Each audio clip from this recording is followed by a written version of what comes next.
If your eyes glaze over at the mere mention of the word investing, this video is for you. Today we're going to talk about Investing 101. What to do with your money. Investing can be easy and fun. Yes, you heard me right. It doesn't have to be complicated. I grew up visualizing money as this old, stuffy, serious-looking guy in a gray suit, meaning it wasn't relatable. There was nobody on TV or elsewhere talking about money and investing that looked like me or that was even remotely relatable to me. It was all very complicated and intimidating. And that's the image I had of money growing up. And unfortunately, that's the image a lot of people, a lot of us, especially women, continue to have about money and particularly about investing. And that is the sole reason why I started this channel. I may not be an expert, but I figured things out for myself. So I really wanted to make sure that I share what I've learned with you. And I really want to get this across to you guys that it doesn't have to be complicated. And you're smart and capable person. You can figure this out because there isn't a whole lot to it. Investing shouldn't be complicated or intimidating. Yes, there are a lot of things to consider and a lot of factors to look at. But unless you're a day trader, you don't have to worry about all of that on a daily basis, because what you want to do is you want to invest your money long term. You want to make good decisions and then let time work in your favor. That's what we're after. And the industry doesn't necessarily make it easy for us to understand things. By industry, what I mean is the financial sector, the financial advisors, financial planners. And frankly, I think most of the times they don't even understand.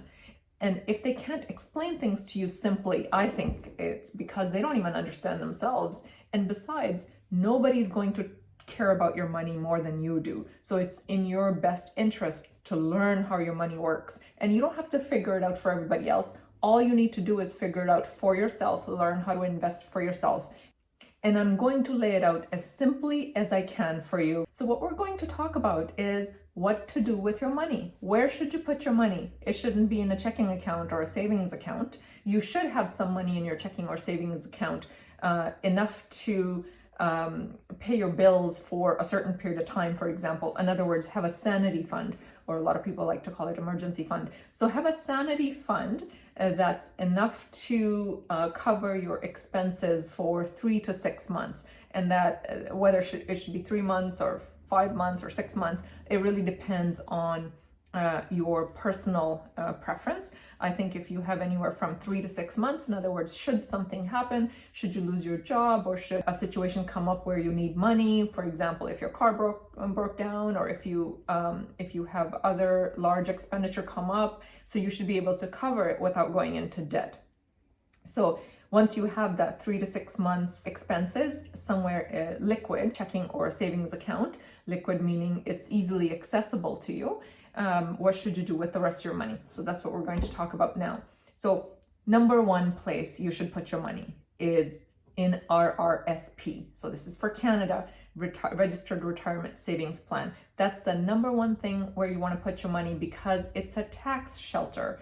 RRSP in Canada, it's a tax deferring vehicle. In other words, you are not going to pay taxes on it right away. You will pay taxes on it when you withdraw, when you retire. So by that time, your income will be lower, so your taxes will be lower as well. So you end up gaining there as well. So it's a tax deferring vehicle.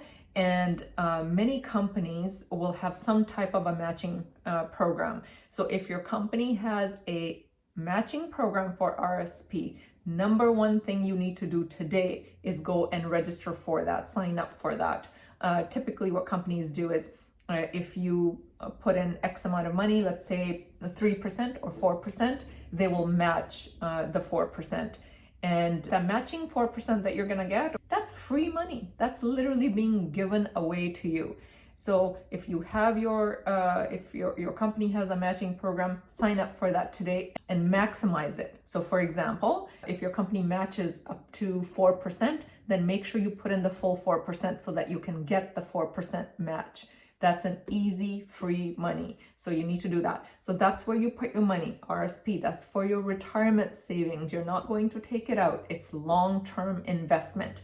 And at the end of this video, we're going to talk about what to do within that RSP. RSP is like a holding container, if you will. So within that holding container, you'll have to invest that money somewhere.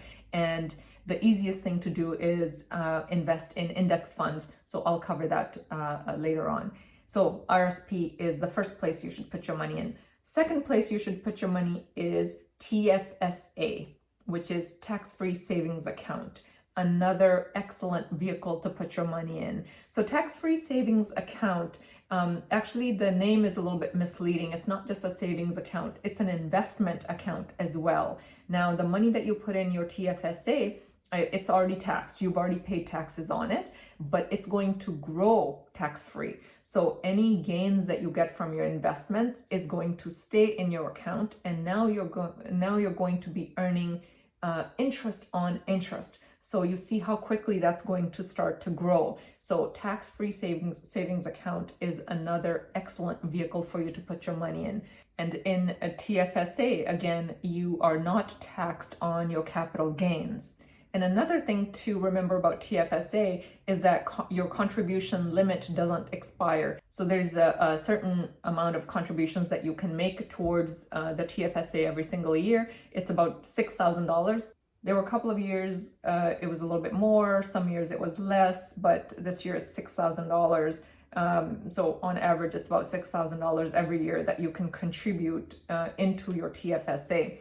And your limit doesn't expire. In other words, since its inception in 2009, if you missed some years, that room is still there. So you can go ahead and put that money in there now. If you had taken advantage of it right from 2009 up until today, in 2021, you would have contributed $75,000. So your limit still is $75,000. Even if you didn't put anything in there up until now, you can put in, as of 2021, you can put up to $75,000 in there. That's a lot of money to be growing basically tax-free in there. Although you would have, again, you would have paid taxes on that money already, so it's your post-tax money. But anything that you gain on your investments, that's going to be tax-free. With RSPs, one thing I should mention there's a amount that there's a maximum amount that you can contribute. So it's usually around $28,000 or 18% of your income, whichever is lower. So still that's a pretty good chunk of money. So once you've maximized your RSP and you've maximized your TFSA and you still have some money that needs to be allocated, then you can get into a non-registered account. So you can open up a non-registered account. In other words, the money that you're putting in is already taxed and your capital gains will also be taxed. So that's kind of the third bucket that you can put your money in. So banks have these accounts available. TD has a TD Waterhouse, and RBC has a self-directed account. So basically you're putting your money in there. You're making investments through this third vehicle. And again, before you get to this third vehicle of non-registered account, make sure you've got the first two maximized. That's where your tax benefits are going to be. Now that you know where you're going to put your money in, the vehicles, so you have your RSP, you have your TFSA, and lastly, you have your non-registered accounts. Now, in each of those buckets or each of those vehicles, you have to allocate that money. You have to invest that money somewhere. Where should you invest that money? Now that you've allocated your money accordingly into, let's say we'll stick to RSP and TFSA for now. Now that you have your money allocated in your RSP, you have money in your TFSA, what to do with that money, where to invest it. Now, if you're like most people, you put that money in there, especially in RSP, because you want money for retirement, and you put the money in TFSA for long-term investment. Now, index funds are one of the best ways to invest your money. It's the simplest and most straightforward way to invest your money. Index funds get you great returns because they mimic the overall stock market. Not only that, great investors like Warren Buffett. Warren Buffett is one of the wealthiest people on this planet and one of the great investors that ever walked the earth. Warren Buffett has said that index funds are the best way for people to invest their money. And the guy's worth $86 billion. I think we can all agree that he knows what he's talking about. He owns a company called Berkshire Hathaway, and every year he writes a letter to his shareholders. So in 2016, in the letter that he wrote to his shareholders, this is what he wrote. I'm going to read this to you. He says, "When trillions of dollars are managed by Wall Streeters charging high fees, it will usually be the managers who reap outsized profits, not the clients.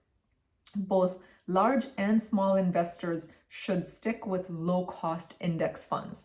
This is Warren Buffett, the guy who's worth $86 billion, telling you to invest in index funds. I think that's a pretty sound advice. What is an index fund?